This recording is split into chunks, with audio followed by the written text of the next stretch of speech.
What's up, everyone? How's it going? It is Friday again. That means it's time for another episode of TheLeaf podcast. In this episode, I have a bit of a variety of things to talk about. There's no real connection. It was just things that I found that I thought were pretty interesting. So that brings us to our first little group of encounters here. And these are from a country that I don't think I've ever covered. The country is Haiti. Now, I don't know a whole lot about Haiti. I remember doing a project on it in middle school, and here is about what I remember from that project. Exactly, I don't remember anything from that project. So we're going to go over some encounters from Haiti together, and then we're going to talk about them after. So here are some family stories of mine, and if anyone could explain some later things, I'd be appreciated. But first, background context. With the exception of me, for some reason, literally every member of my family has had a significant encounter with the paranormal, mostly good, sometimes bad, and this is without even searching for it. Been searching for something paranormal from the US to Europe for 2 to 4 years now, and I've never had any experience with any, sadly. This first one is a story that my mom told me. My family comes from Haiti. They have to be, since that they may screw with the wrong person. Haiti's culture is like Catholicism and voodoo living side by side. Nearly 100% of Haiti believes in God, but that same percent also believe voodoo is real. My mom grew up under Papa Doc, the dictator of Haiti. Under his reign, people walked on eggshells, as people do under a dictatorship, but that didn't stop my mom's uncle at the time. He was pretty much the neighborhood drunk. Not a mean drunk either.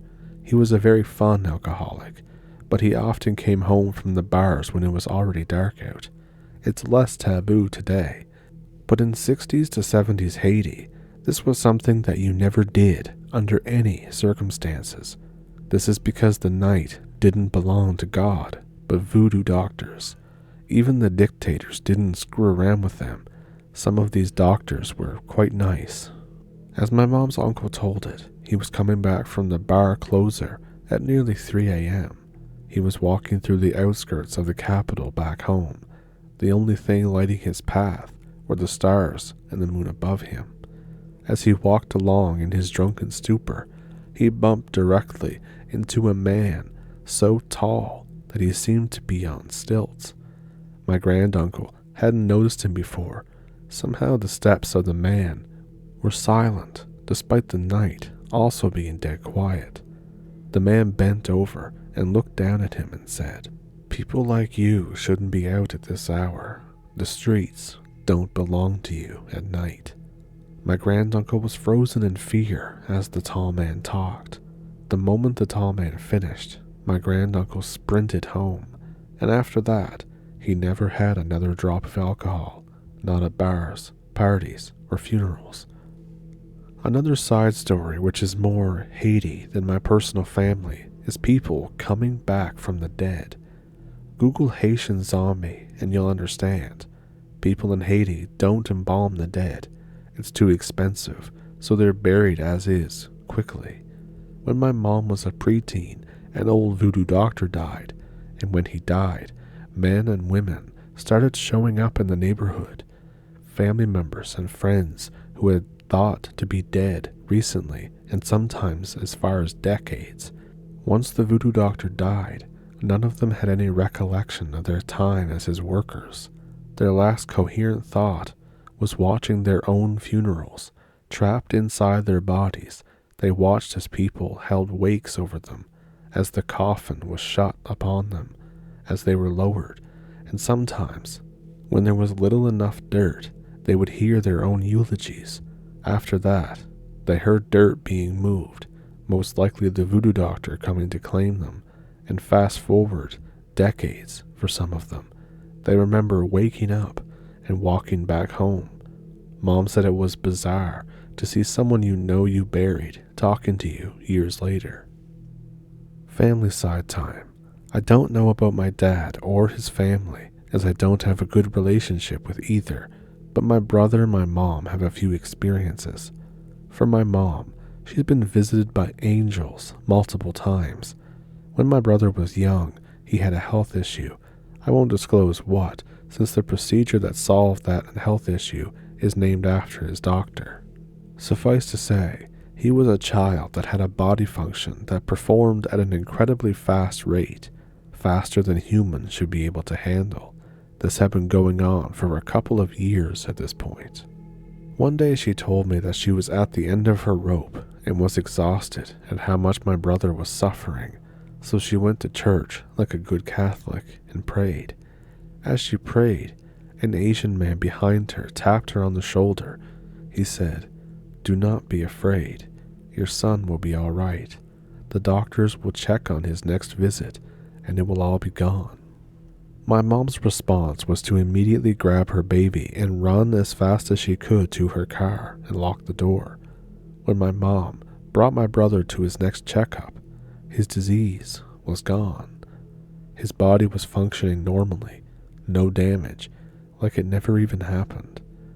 The irony now isn't lost on her that the angel spoke to her literally like an angel in the Bible does. Do not be afraid and all. She's had other angelic experiences as well, with other family members that survived severe issues, but they're longer, so we'll see. Onto my brother. Now my brother is a strong, tall guy. He's a resilient sort of man. He trains himself to do Spartan races and owns a dog so large that it could down and kill a fully grown man easily, but even he has shivers recounting this story. One day as a teen, he had multiple long and vivid nightmares, the most notable one being one that he remembered being chained. He woke up paralyzed. All he could move were his eyes. He looked into the corner of the room and saw something standing there in flowing robes. He said that he knew instantly what it was upon seeing it. It was death, staring at him from his closet, not getting closer, but just staring at him. As he began to move, his body again shifted up, and looking back at the closet, he saw that it was gone. A month later, he dove into a pool at the shallow end like a dummy and broke his wrist. When they did a full body scan to make sure that nothing else was broken, they found a growth in him. It was cancer. Luckily, he's fine now. It seems that death was giving him a warning.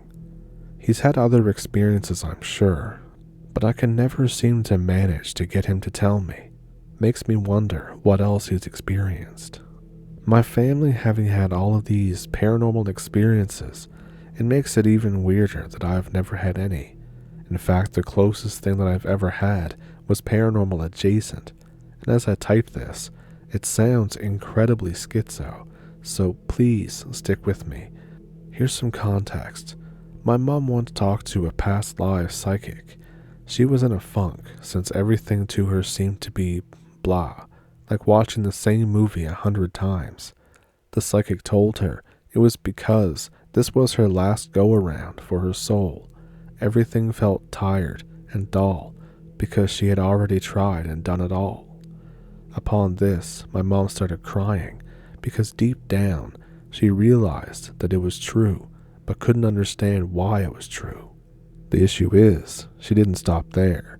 She started talking about me and my brother. I think my mom may have mentioned us to her, but I don't know. She said that she had a younger son, which was me, that will one day grow powerful, and they were powerful forces pushing me to be powerful. That my older brother would help me get this power, and that was his job. And it doesn't end there for me either. I went to visit a past life psychic in California, in a nice hippie town in the desert. I had my past life read. She said I was a young soul, and most of my cards were about my current life and not my past one.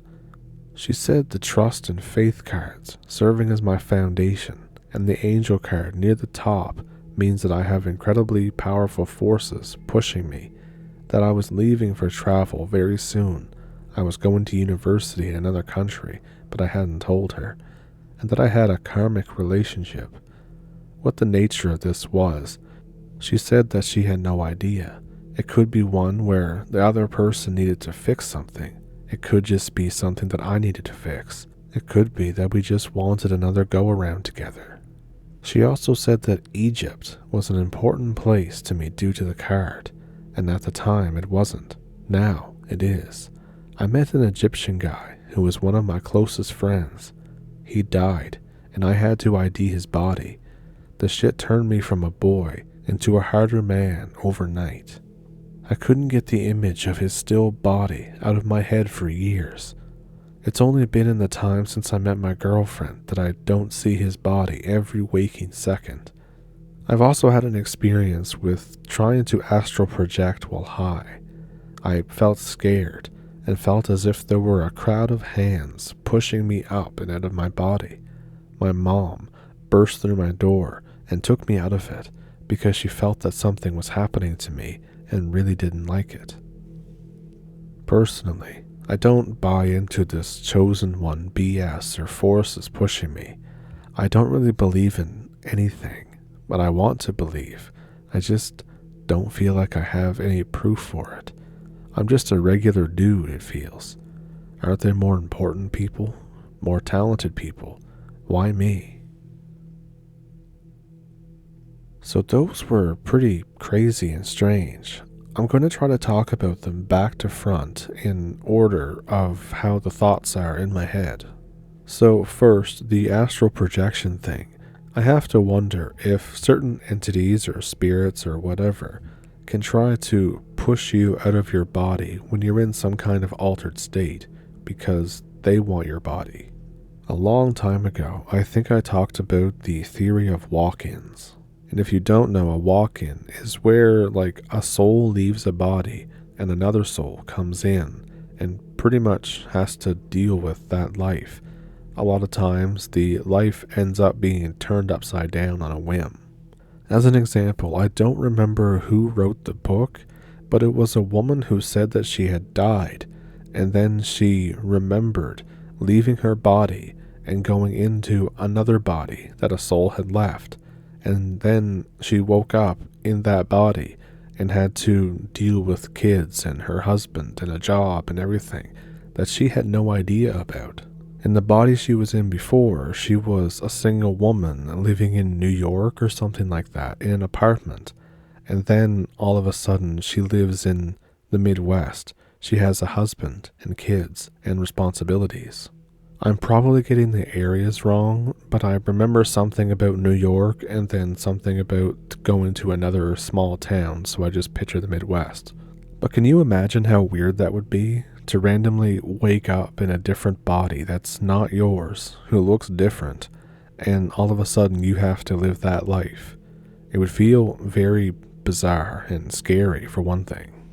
But in the case of this, I kind of think, what if they were trying to push him out of his body so that they could take the body? Even more than one of them. I think it was the movie Insidious that did that, where the guy was pushed out of his body because he was astral projecting, and someone else went into his body. And then to go back a bit before that, where he talks about this experience with angels. How the mother reacted in that situation, I can 100% see that. Someone just coming up behind you in a church and saying that, and just knowing things about your son. That would be quite scary, I think. But also, it's really cool, too, that she had several encounters with angels. And the only real personal anecdote I have that's relating to any kind of past life psychic or anything was I was at a store that sells kind of crystals and sage and all that kind of stuff. And in the back, there were these women who did tarot readings, psychic readings, and past life and all that kind of stuff. So they called me in to do like one for free because they said they wanted to talk to me. And when they were talking to me, I obviously had several questions and all this other stuff. But they took out angel cards. I think that you can actually buy them at, we call it chapters here in Canada. I'm not sure what the big book chain is in the US, but here, or at least where I live, it's chapters. But you can buy these angel cards by Doreen Virtue, I think they are, and she was using those. And I asked her what angels were like, and she said that they were very stoic, but they have a weird sense of humor. So the only thing I can think of at that point is just like how wild angel memes must be. But yeah, I'm just kind of yapping about that. If you had any weird experiences with like past life psychics, with past life regression stuff, or even just going to like a psychic and they talk to you, did you have any weird experiences beforehand that kind of led to seeing a psychic? Did you have any weird experiences after? I'd love to hear about it down in the comments, because whenever I went to it, it was pretty mundane. I looked at some cool rocks, I bought some sage, and I had a reading, I guess they call it. And yeah, that was kind of my experience. So if you had a much more exciting one, I'd love to hear about it. And that brings us back to the Haitian zombie. So if I can remember to, I'll put this link in the description. So it seems that there was a voodoo doctor who gave people a dose of datura and some other psychoactive drugs or paralytic drugs. They would give them to him on cucumbers or various other fruits or vegetables, like so that you wouldn't really be able to taste it. And what would happen is that this person would go into a near death-like state. And then we have what we had in that experience, where people would have the terrifying experience of hearing their own eulogy being read, hearing family members cry over you, be trapped in your own body. It would be maddening, I guess is the best word. So, after the casket was shut, and after everybody had left the graveyard, and after everybody had gone home, the voodoo doctor would come back to claim the body, who would still be in some kind of weird paralytic state. And essentially, what would happen, the voodoo doctor would continue to feed them this delirium-inducing drug that would kind of keep them totally incoherent for sometimes years at a time. And now, since you're not using a whole lot of energy, you would be consuming a lot less food.